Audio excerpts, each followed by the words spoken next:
Assalamualaikum warahmatullahi wabarakatuh. Perkenalkan, nama saya Fiona Amelia Chandra dengan NIM 23231033. Saya akan membahas materi tentang rotasi dan revolusi bumi untuk memenuhi tugas atau UAS Ilmu Pengetahuan Bumi dan Antariksa dengan dosen pengampu Ibu Aza Nurullah Putri MPD. Selamat menyaksikan. Baiklah, materi yang pertama yaitu tentang rotasi bumi. Rotasi bumi adalah perputaran bumi mengelilingi porosnya, di mana waktu yang dibutuhkan bumi untuk berotasi sekitar 23 jam 56 menit. Aktivitas yang kita lakukan sehari-hari merupakan salah satu akibat dari rotasi bumi. Di antara akibat dari rotasi bumi yang lain, yang pertama terjadinya siang dan malam.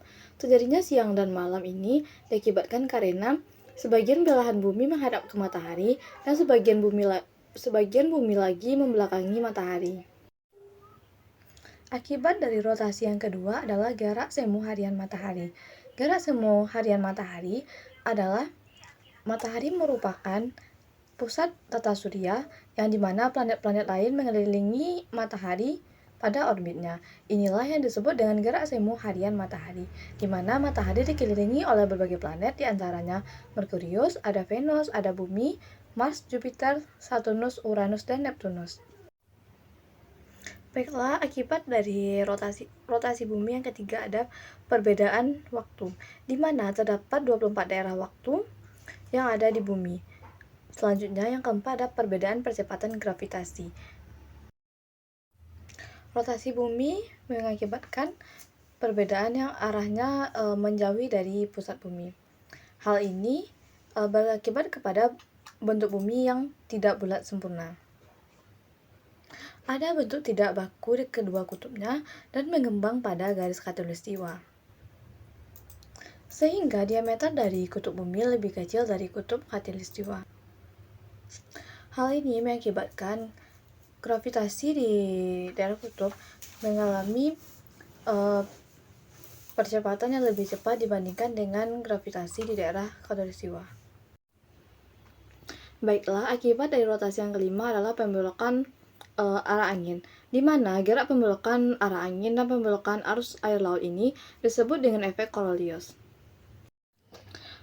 Yang materi yang kedua yaitu tentang revolusi bumi, di mana revolusi bumi adalah peredaran bumi dan planet-planet lain dalam mengelilingi matahari, di mana waktu yang dibutuhkan untuk melakukan revolusi yaitu 365 hari atau 365 hari atau digenapkan menjadi 1 tahun dalam kalender Masehi.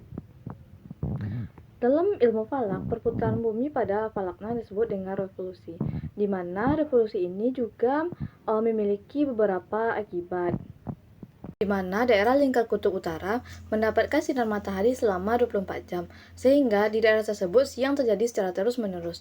Sebaliknya, di lingkar kutub selatan tidak mendapatkan sinar matahari selama 24 jam, sehingga malam juga terjadi secara terus-menerus pada daerah tersebut.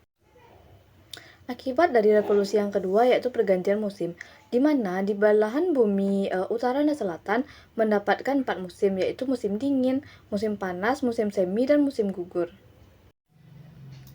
Baiklah, akibat dari revolusi yang ketiga yaitu pergerakan semu tahunan matahari. Gerak semu ini berupa pergesekan matahari ke belahan bumi utara, yakni pada tanggal 22 Desember sampai dengan 21 Juni. Dan pergesekan gerak pusing matahari dari belahan bumi utara ke bumi selatan dari tanggal 21 Juni hingga 22 Desember. Baiklah, akibat dari revolusi yang ketiga yaitu perbedaan rasi bintang. Perbedaan rasi bintang ini diakibatkan karena posisi kita sebagai pengamat di bumi berubah-ubah. Perubahan posisi kita diakibatkan karena perubahan revolusi bumi.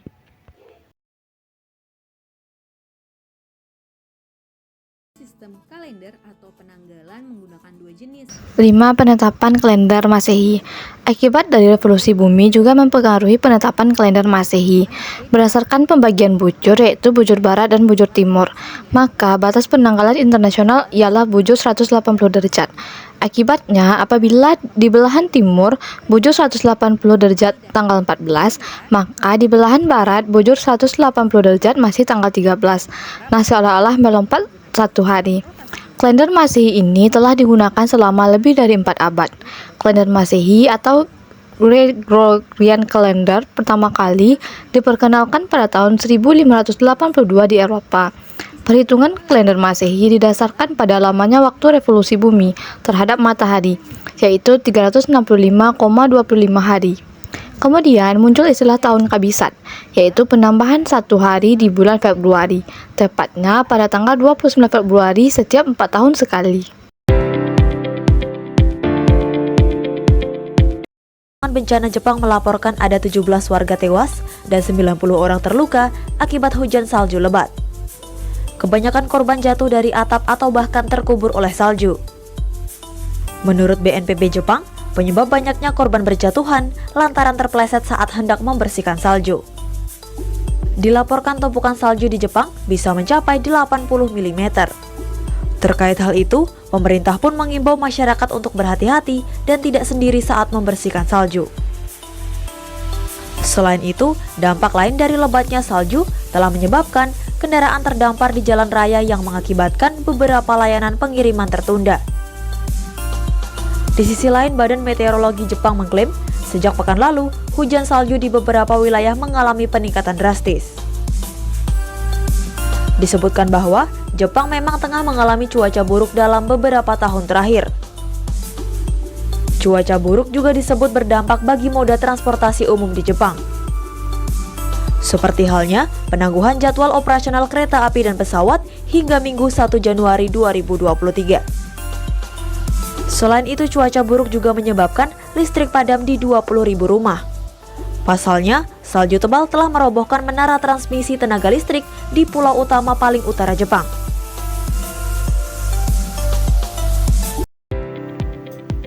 Nah, berdasarkan berita yang telah ditampilkan tadi, merupakan salah satu contoh fenomena yang diakibatkan karena revolusi bumi.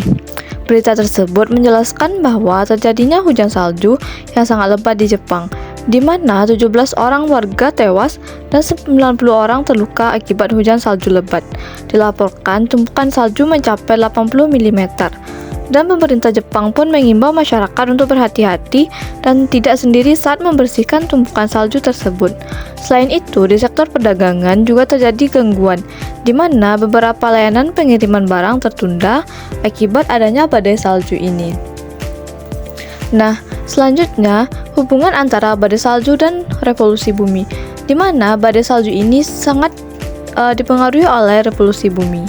Meskipun fenomena badai salju lebih terkait dengan kondisi atmosfer dan suhu yang dipengaruhi oleh perubahan musim akibat revolusi bumi. Yang pertama, perubahan musim.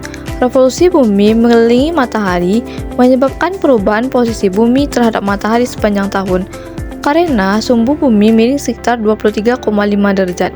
Ini menyebabkan variasi besar dalam intensitas sinar matahari yang diterima di berbagai belahan dunia.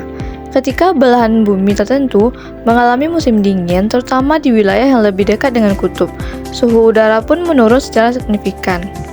Nah, suhu dingin dan kondisi badai salju, selama ini musim dingin di belahan bumi utara sekitar Desember hingga Februari. Suhu udara bisa sangat rendah, menyebabkan uap air dalam atmosfer membeku menjadi salju. Karena kondisi atmosfer tidak stabil, dapat terbentuk badai salju yang ditandai dengan angin kencang dan hujan salju yang sangat lebat. Badai salju ini lebih sering terjadi di wilayah yang mengalami musim dingin akibat posisi bumi pada orbitnya. Nah, jadi kesimpulannya adalah rotasi bumi adalah perputaran bumi pada porosnya yang berlangsung selama 24 jam. Rotasi ini menyebabkan terjadinya pergantian siang dan malam, dengan bagian bumi yang menghadap matahari mengalami siang dan bagian yang tidak menghadap mengalami malam. Kecepatan rotasi bumi bervariasi, dengan kecepatan terbesar di ekuator. Sedangkan revolusi bumi adalah pergerakan bumi mengelilingi matahari dalam orbit elips yang berlangsung selama sekitar 365,25 hari. Revolusi ini menyebabkan perubahan musim di bumi, karena sumbu bumi yang miring terhadap bidang orbitnya menyebabkan variasi jumlah cahaya matahari yang diterima di berbagai belahan bumi sepanjang tahun. Baiklah, sekianlah materi yang dapat saya sampaikan. Mohon maaf apabila ada kata yang salah. Semoga bermanfaat. Assalamualaikum warahmatullahi wabarakatuh.